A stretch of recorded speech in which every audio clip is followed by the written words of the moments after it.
Hello, God bless you, and thank you for watching my videos. Please like and subscribe to my channel, and if so moved, contribute to sponsor my research and ongoing scholarship via the PayPal link and or whatever other means I may provide in the future.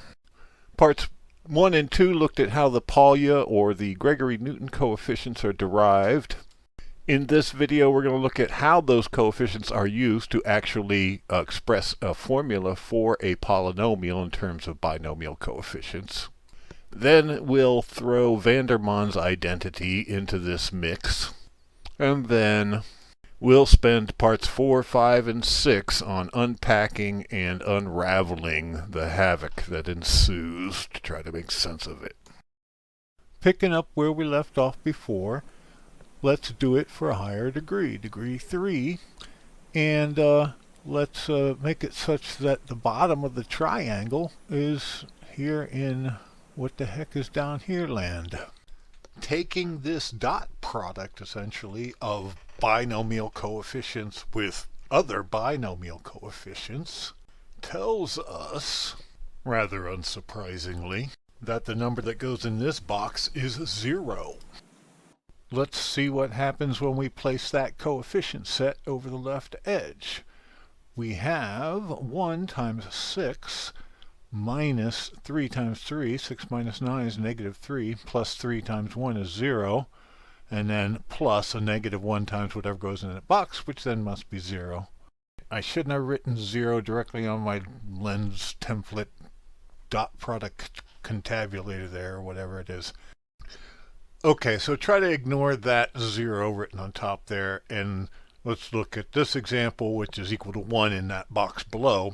And this is a section of the cubic polynomial for the choose 3 binomial coefficients. And the thing that's interesting to observe here is that if we think of that negative 1, 3, negative 3, 1 coefficient string, which is an alternating third degree in terms of which row of Pascal's triangle the thing is in when you look at it normally, versus the third, but the alternating, if we think of that as being like being inverse, that it cancels with the third degree of the function it is operating on, and so the value that dot product returns is a 0 degree number, 1 in this case.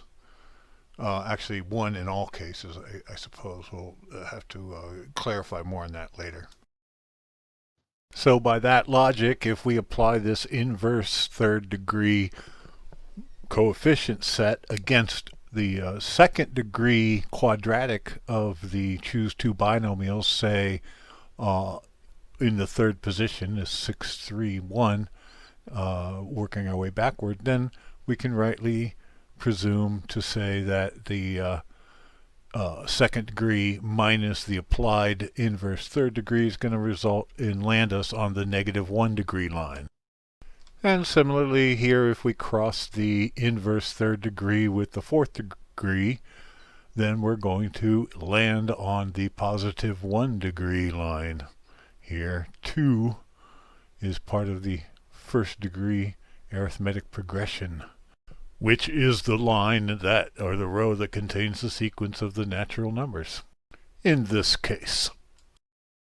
Let's write up another third degree template here to clean things up a little bit and observe. Well, you can look at this example if you want to examine it further, pause the video, whatever you want to do. But then, due to the symmetry of Pascal's triangle and this quadrant of the of a Cartesian lattice that we've written here, a labeled Cartesian lattice, because of that symmetry about the diagonal axis containing the central binomial coefficients 1, 2, 6, 20, 70. That's the sucker. That we should have no problems at all just flipping this over, and instead of operating this thing going downwards, operate this thing going from the right to the left, which is precisely what we do here. And of course, it absolutely must work fine because we're doing the exact same things, just rotated around. So notice that once we get to creating or representing functions as linear combinations of this thing, that the symmetry is going to go away very easily. You'll have some symmetric cases, but most cases will not be symmetric. The implication therefore being that when you do it down, you say from the function you start with, when you go from the left, you're starting from a completely different function that is fully defined by the first function. So all the polynomials on this object are going to be uniquely related to each other, a tight little family of polynomials. Now let's look at where Vandermonde's identity comes in. Well, to skip ahead, it's basically the same thing, only now we're going to be taking the coefficients in a positive sense and just as a complete sum. And instead of operating on the horizontal row of a function, we're actually operating on the diagonal that is the diagonal of the coefficients determined by taking Polya's formula and applying it to the horizontal row. So essentially how these simply fit together, and they're just operations that are inverse to each other. And now you look at this and you may think to yourself, well, what about 1 minus 2 plus 1, alternate it and apply it to the diagonal.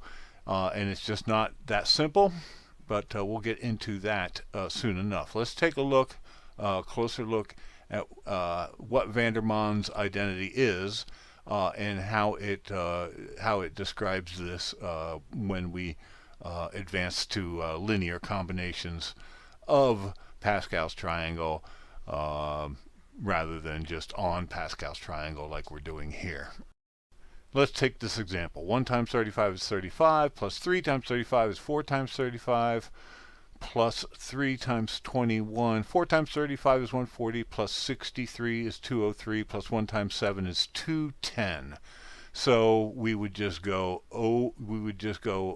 from the top, go over to the right, and from the bottom come up until we meet, and we're going to be smack on that square of 210 right there.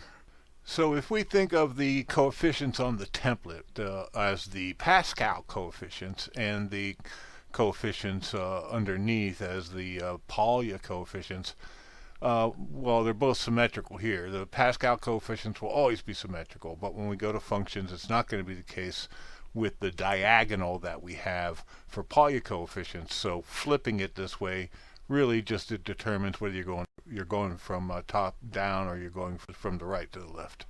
Excuse me, those are the directions we go when we are deriving the diagonal, the Gregory-Newton-Polya coefficients.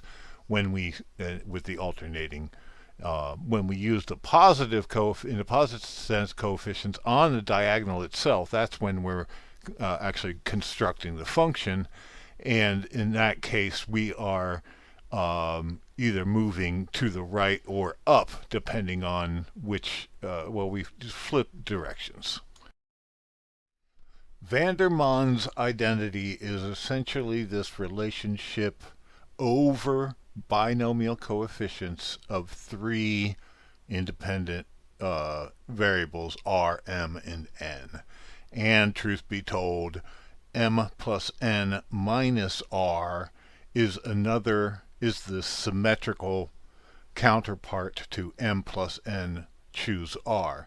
So m plus n choose m plus n minus r is a 4th variable. So Vandermonde's identity has this induced hitchhiker. And relatively speaking, which of the 4 numbers is the hitchhiker?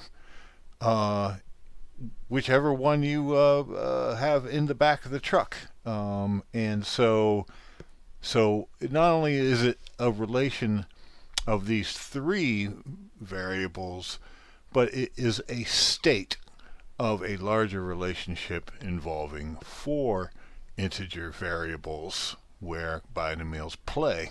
Let's wrap this one up, and in parts 4 and 5 we'll take a deep dive into binomial coefficients, multinomial coefficients, partitions. It's kind of tangential but also related, all with the purest intentions of demystifying the subject matter just a little bit, so that hopefully when we do finally nail Vandermonde's identity in part 6, that we come away with a deeper appreciation. In the meantime, please like this video, subscribe to my channel, and click on the PayPal link to donate to support my research and further scholarship. I'm going to upload parts 4, 5, and 6 now and release them over a few days at a time. And for anyone that donates before they're posted, I will send you a link so you can watch them in advance. So please make sure to put in a valid email in the comments when you make a donation if you want to take me up on this special offer. And if you want to collaborate with me to advance this work and make better videos and such, and be part of bringing something new to the mathematical community, or I should say to our accumulated mathematical knowledge, your work with me will be outside of academia, and the fruits of our labor will be donated to a charitable organization yet to be formed. It's not clear to me that academia has any means or will to help me. Being on the outside, it's hard to know for sure. I don't know, I might be a threat somehow, and that breaks my heart. But ultimately, I have my math. Let's make it our math. I pledge that I will keep your involvement confidential if that's what you want. In the meantime and otherwise, please look for these new videos to go live. And God willing, by that time I'll have more completed videos in the queue to keep going on this journey. Thank you, and God bless you.